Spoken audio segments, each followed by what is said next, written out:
serra della nostra scuola sono presenti varie tipologie di piante, quali lobelo, gerani, solfine, begonie giganti, calle, incenso e timo.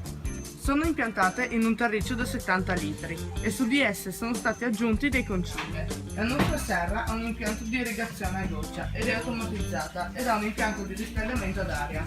Noi, al di fuori della serra, abbiamo anche piante aromatiche, quali rosmarino, salvia, menta, origano, coriandolo, maggiorana, finocchio, camomilla ed erba cipollina.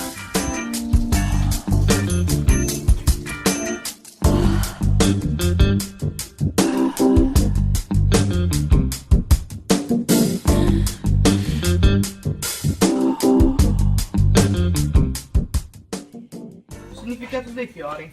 La simbologia e il significato dei fiori hanno da sempre rivestito una fondamentale importanza nel modo di comunicare tra le persone.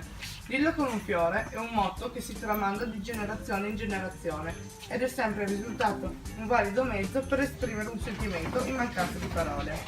Regalare il fiore giusto significa inviare il messaggio esatto per esprimere il proprio stato d'animo. Con i fiori si può esprimere qualsiasi tipo di sentimento, dalla gelosia all'amore, dalla passione all'amicizia.